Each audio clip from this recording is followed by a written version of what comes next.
Pandian store serial next promo என்ன மாதிரியான twist இருக்க போகுதுன்னு பார்க்கலாம். கதிர் கோவமா கோமதி கிட்ட போயிட்டு, அம்மா உன் புருஷன் என்னதான் நினைச்சிட்டு இருக்காரு, எதுக்காக அண்ணனை எவ்வளோ கஷ்டப்படுத்தணும் காயப்படுத்தணும், இங்க பாருமா என்ன எது கேட்டாலுமே அதை நான் பொறுத்துப்பேன், ஏன்னா அவரோட பேச்சை நான் கேட்கறதில்ல, அதனால கோவப்படுறாரு என்ன திட்டுறாரு அது வேண்டாம், ஆனா செந்தில் அண்ணா அவர் கோட்டு கிழிச்சா அந்த கோடை கூட அவர் தாண்டறதில்ல, அப்படி இருக்கும்போது அவர்கிட்ட இப்படி நடந்துக்கிறதெல்லாம் தப்பு இல்லையான்னு சொல்லி கேட்குறாங்க.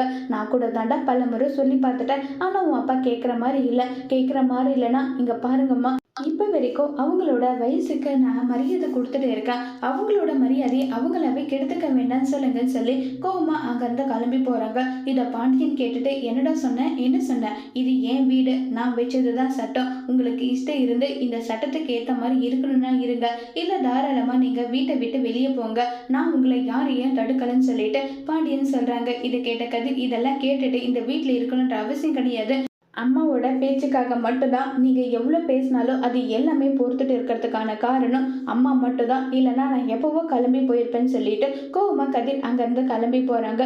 இதை நினைச்சு பாண்டியன் பயங்கரமாக சந்தோஷப்பட்டு பேசுகிறாங்க. என்னங்க இப்போ தான் வந்து உங்கள் பையன்கிட்ட அவ்வளோ கோவப்பட்டீங்க, இப்போ என்னடான சிரிக்கிறீங்க, என்னதாங்க உங்களுடைய உண்மையான குணம் கோமதி வந்து கேட்குறாங்க. கோமதி கேட்டதுமே உடனே பாண்டியன் அவனை பார்க்கும்போது, சின்ன வயசுல நான் எந்த அளவுக்கு வீரியமாக இருந்தனோ அந்த மாதிரி இவன் இருக்கான், இவன் கண்டிப்பாக என் பேரை காப்பாற்றுவான்னு சொல்லி பாண்டியன் வந்து கதிரை நினைச்சு ரொம்பவே சந்தோஷப்பட்டுட்டு இருக்காங்க. இது கதிருக்கு தெரிய வந்தால் கதிரை என்ன செய்ய போகிறாங்கங்கிறத வரப்போகிற எபிசோடில் வெயிட் பண்ணி பார்க்கலாம். தேங்க்யூ.